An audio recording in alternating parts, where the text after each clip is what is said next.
और आपको शहडोल लिए चलते हैं, जहां पर मुख्यमंत्री डॉक्टर मोहन यादव ने स्पोर्ट्स कॉम्प्लेक्स का लोकार्पण किया।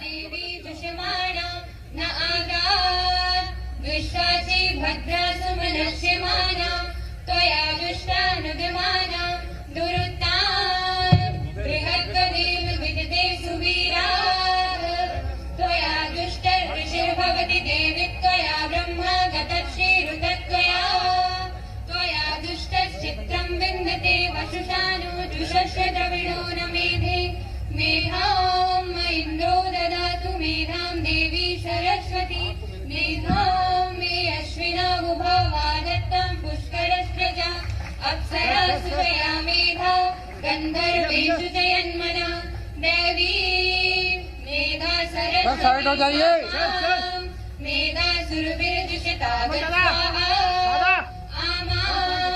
मेधा सुरभिर विश्वरूपा हिरण्यवर्णा जगति जगम्या ऊर्जस्वती पैसा पिन्वमाना सामां मेधा सुप्रतीका दुष्यन्तां मयि मेधां मयि प्रजां मयि अग्निस्तेजो ददातु मयि मेधां मयि प्रजां मयि इन्द्रियं ददातु मयि मेधां मयि प्रजां मयि सूर्यो भ्राजो ददातु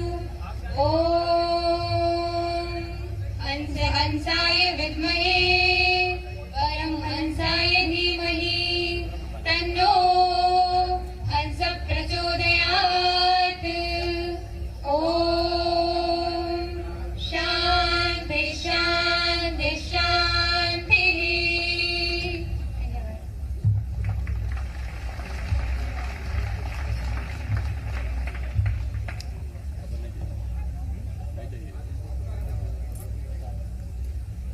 तो मुख्यमंत्री डॉक्टर मोहन यादव शहडोल के दौरे पर हैं। मध्य प्रदेश कैबिनेट मंत्री माननीय विजय शाह जी को जोरदार तालियों के द्वारा विद्यार्थी मंच पर आमंत्रित करें।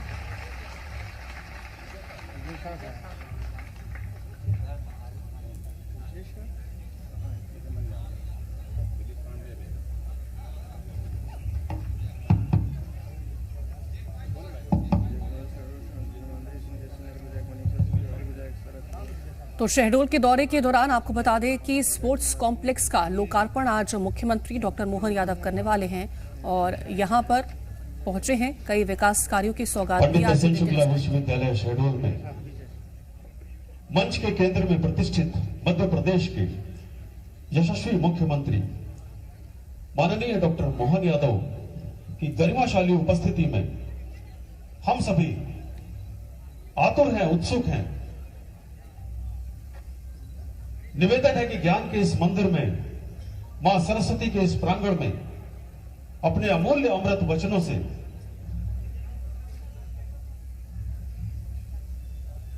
हम सभी को अनुभवित करने की कृपा करें। नहीं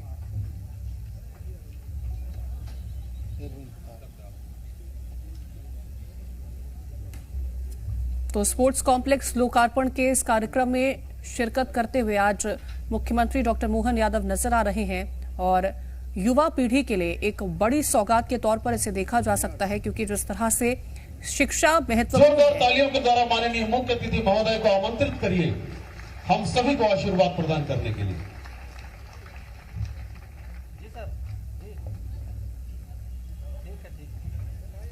माननीय मंत्री जी महोदय का स्वागत, उनका अभिनंदन।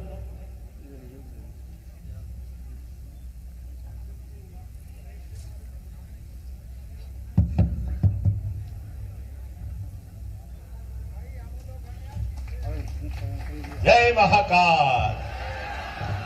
हम सबका सौभाग्य है विद्या की देवी सरस्वती उनके प्रांगण में बगैर किसी भूमिका के मैं सीधा खड़ा हो गया। जोरदार तालियां बजाओ, क्योंकि 2 घंटे देरी से चल रहा हूं और लगातार कार्यक्रम बने हुए।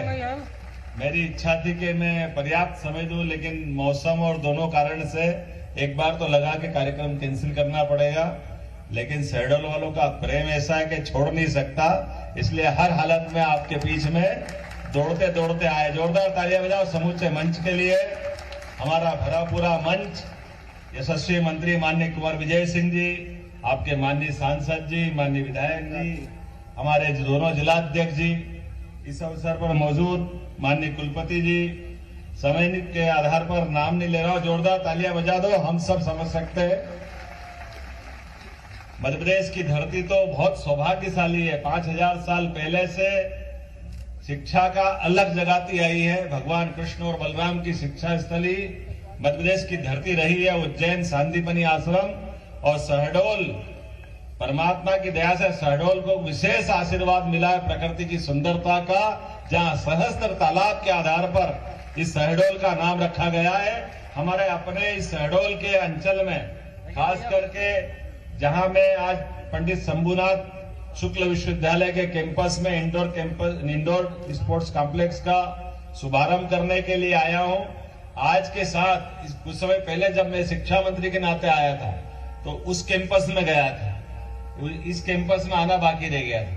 परमात्मा ने तालमेल बनाया दोनों तरफ आने के साथ। यहाँ खास करके वनांचल क्षेत्र में आदिवासी भाई बहनों के लिए, बाकी लोगों के लिए भी जिस प्रकार से यशस्वी प्रधानमंत्री काम कर रहे हैं, मैं अभिनंदन करना चाहूंगा नरेंद्र मोदी जी का आपके माध्यम से, जिनके कारण से नरेंद्र मोदी का नाम ही ऐसा है, माननीय यशस्वी प्रधानमंत्री का, जिनका नाम मुंह से निकले नहीं कि रोमांच से भर जाता है व्यक्ति, उत्साह उमंग से भर जाता है।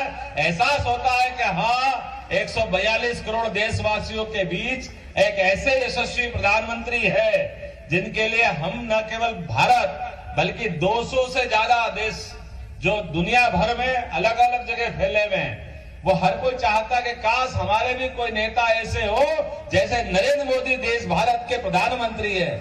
ये हमारा सौभाग्य है।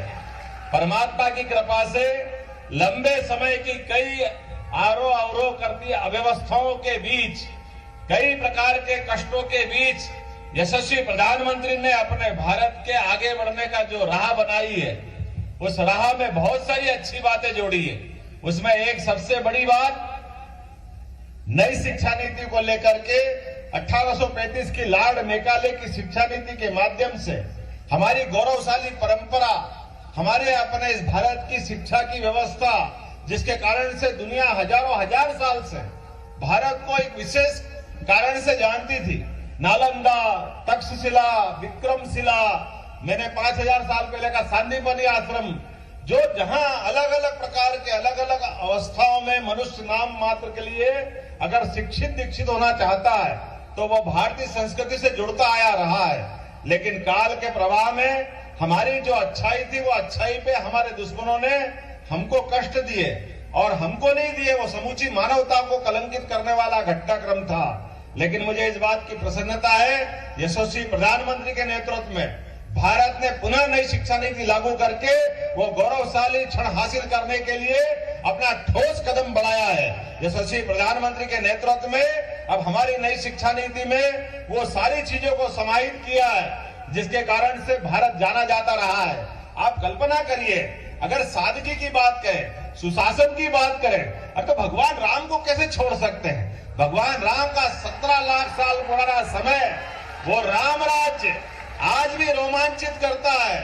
आदर्श पिता, आदर्श पुत्र, आदर्श पति, आदर्श शासक और अपने सब कुछ जुटा करके भी आनंद के साथ जीवन जीते हुए पूरे देश के भले के लिए जो लगातार अपना जीवन जीते रहे। ऐसे काल में हमारी नई शिक्षा नीति में हमने वो सारे चीजों को जोड़ा है जिनको काल के प्रवाह में हमको दूर रखा गया था, दूर हटाया गया था।